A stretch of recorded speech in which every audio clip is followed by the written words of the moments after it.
So in your opinion, the most important reason why every author or speaker or online thought leader, so to say, isn't important in which niche, why should they create a video online course themselves or outsource it to somebody? So what is the main benefit that they got? Well, they're productizing their knowledge, right? Mm-hmm. That's the main thing.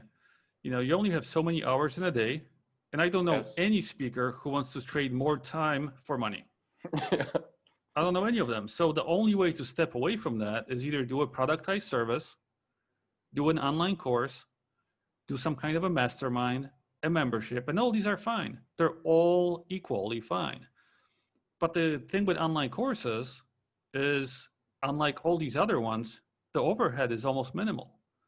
There's no real fulfillment with online courses, right? If you do a productized service, you still need a team to Mm-hmm. fulfill this stuff. An online course is something you put out once and you can sell 100 times, 1,000 times, and there's no actual back end, really. So when you get that going right, it's the perfect business model.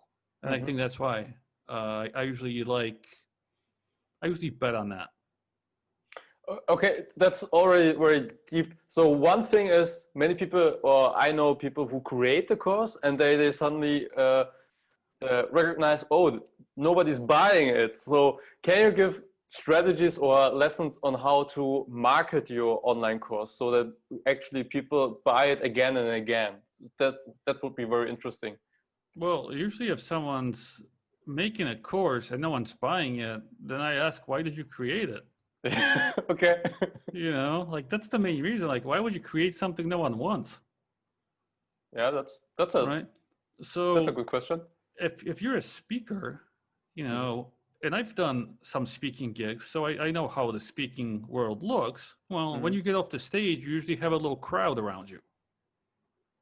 Almost every single time, this one wants to ask you something, this one wants to ask you something. So you have two real choices, right? Like one, you can put some kind of an offer at the end of your speech. Yes. And then kind of learn who those people are and get them to tell you what they want. But the easiest thing to do is when you get up that stage and people start asking you things, well, if you hear the same thing over and over and over, which I do now, even in my field, like I'm not really looking for customers, but I'm getting some clients, but my email list is asking me for things.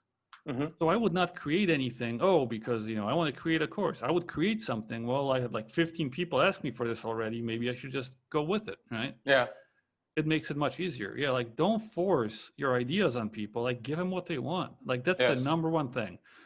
And if your offer is not selling still, then either people don't see the value, which means just your sales proposition is pretty crappy and you need to get better at copywriting or positioning, or the offer is just weak.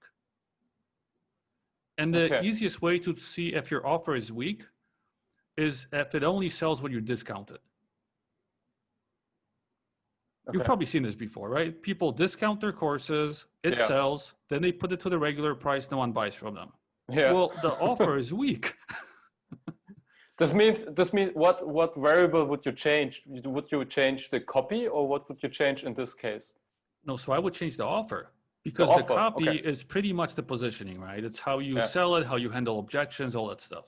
Yeah. But the offer itself, if it does not sell for that price, it means people don't find it valuable. The offer sucks, right? Yeah. So you have two choices, either going down in price and stop telling people you're discounting because they all know it's only worth that much. Yeah. Or just make it more valuable. Maybe tell them that the outcome is going to be much better, so kind of tweak the course and then show the value. Yeah. Right? The worst ones I see is like someone will do like, I want to teach you how to master your anxiety or show you a meditation technique or an introduction to finances. I'm like, I can go on YouTube and see that same thing in 5 minutes. Yeah. Right?